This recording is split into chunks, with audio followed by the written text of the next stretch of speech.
Red Velvet's latest comeback, Zimzalabim, features such attractions as floating instruments, polygonal animals, and an unconventional use of pop song form. Let's discuss these in reverse order in this episode of Classical Composer Breaks Down the K.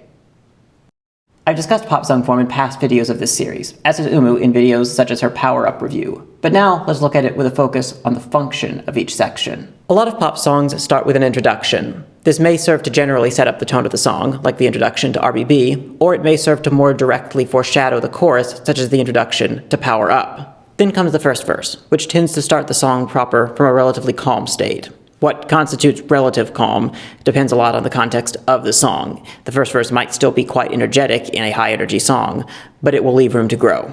The pre-chorus is for ramping up energy into the chorus, which releases that energy. In many cases, the chorus is where the catchiest melodies go. In some cases, rather than a melody-focused chorus, there's a bass-focused drop, such as in the Stray Kids' Side Effects. Then the energy level resets for the second verse.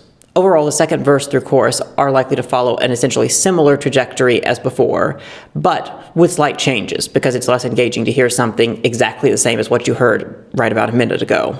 There are many ways to introduce contrast into these sections. One fairly common way is to put a rap in the second verse where something was sung in the first verse. For example, Soyeon's rap that I talked about in episode 1 of this series was in the second verse. Then comes the bridge. As a section that only occurs once in the song, it tends to serve substantially as a contrast to the rest.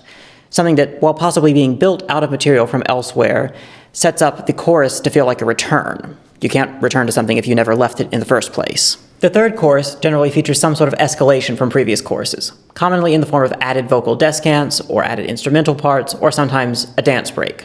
Then, frequently, there's an outro. This can be a short return to material from earlier in the song to tie the end of the song back to the rest, such as the ends of RBB or Sappy, or it can be a further escalation from the third chorus, as in the end of NCT 127's Superhuman. If we're going to talk about how a song uses or subverts a form, it's important to understand what the point of using the form was in the first place. And that's true whether it's pop song form or sonata form or any sort of standardized form. It's not inherently impressive or interesting to follow a form. Most forms are, at their core, quite simple, and it's not difficult to follow a pattern of sections, nor will it guarantee a good result.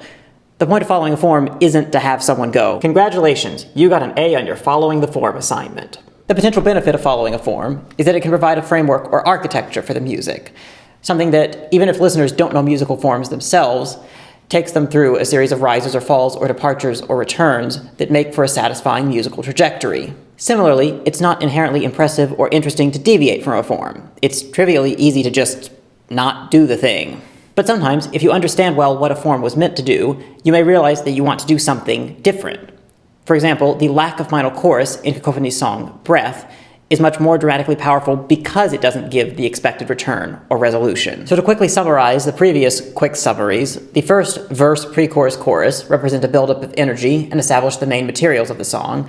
The second verse, pre-chorus, chorus echo that, often varying it at some stage. The bridge provides contrast, which sets up a return to the final chorus, which is more in some way than the other choruses. Now let's apply this model and this understanding of the purpose of the model to Zimzalabim. There's quite a bit that happens in the intro. Most relevant to our purposes are the tuned drums on F, C, and G, if you were wondering, and the bells, which for timbral reasons are quite tonally ambiguous. This is an intro that's setting up sounds that will be in the song in the future. But several sounds are coming at you in such quick succession in the intro that it tends to be quite disorienting, like a lot of things spinning around you quickly. The first verse begins with none of these. Only a snare drum carries over from the intro. But it does start out with quite a dirty bass, more reminiscent of FX's style than of most of Red Velvet's. It's not as dirty as a true FX bass compared to the best bass in pop, Red Light, with its harsh, buzzing edge and minor ninth leaps. But for the sake of this video, I'll call it the FX bass, because that's clearly an influence. This serves the expected function of a first verse. It gets the song going, but there's not all that much happening yet. In the pre-chorus, there's suddenly a sense of harmony and harmonic progressions, which sound fresh because those haven't been happening in the song thus far, and create a sense of building, ramping up into the chorus, which is exactly what I said a pre-chorus would normally do. This is clearly going to be a completely normal use of pop song form. Zimzalabim, zimzalabim, zimzalabim, zim. Oh hey, the bells are back. So this fills part of the standard role of a chorus. It is catchy. You probably have zimzalabim, zim, zimzalabim, zim, zimzalabim, zim, zim stuck in your head, but it doesn't have the conventional sense of arrival or landing that we associate with a chorus. The bells are, as aforementioned, tonally disorienting, and the bass is very quiet, so it's not particularly anchored. And then the chorus is followed by the pre-chorus. Wait, scripting, Sean. Yeah? Don't you mean the chorus is followed by the verse? That's what we said was the order. No, it's definitely the pre-chorus. Listen, this is the pre-chorus melody.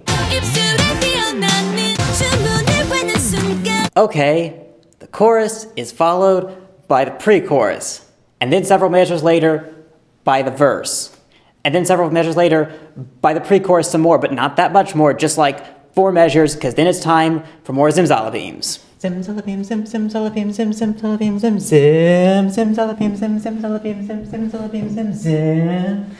So a couple of things to note here. One is that the pre-chorus has started sequence breaking. Rather than just coming between the verse and the chorus, it came between the chorus and the verse, and then again between the verse and the chorus. The second thing to note is that we haven't heard the FX bass for a while, and in related news, it's time for a dance break.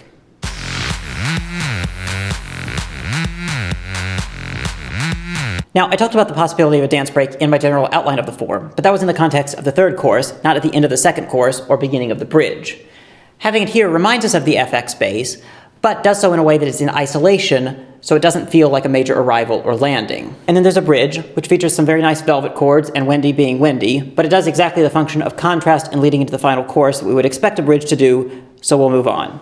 So we know that the third chorus is a chorus because it goes zimzalabim, zim, zimzalabim, which is the thing that choruses do, and now it has the FX bass, which adds another layer, which is the thing that third choruses do. But now the vocal melody has been replaced by a line that keeps inflecting upward, which gives the sense that this still isn't the real landing. Because in Zimzalabim, the composers were playing a long game, in which the choruses were never meant to be the true landings, and the pre-choruses weren't confined to their conventional positions.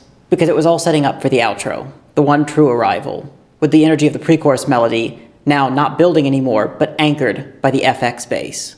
And it has far more impact because they made you wait almost the entire song to achieve that resolution. As for the polygonal animals, I'm glad Red Velvet liked polygons, since polygons clearly like Red Velvet. At least 2 of them. Hopefully someday they'll get BGG into Kpop as well. As for floating instruments, Aida have warned us about the dangers of those, specifically with regard to falling, but Red Velvet seem to be practicing proper floating instrument safety, if not applying the same safety to elevators. You're not supposed to just drop them. Thank you for watching this episode of Classical Composer Breaks Down the K. A link to Zimzalabim is, of course, in the description, as is a link to a playlist of other episodes of Classical Composer Breaks Down the K. Also, if you missed it, the last episode was on Ice Cream Cake, so if you want more Red Velvet, that already is here.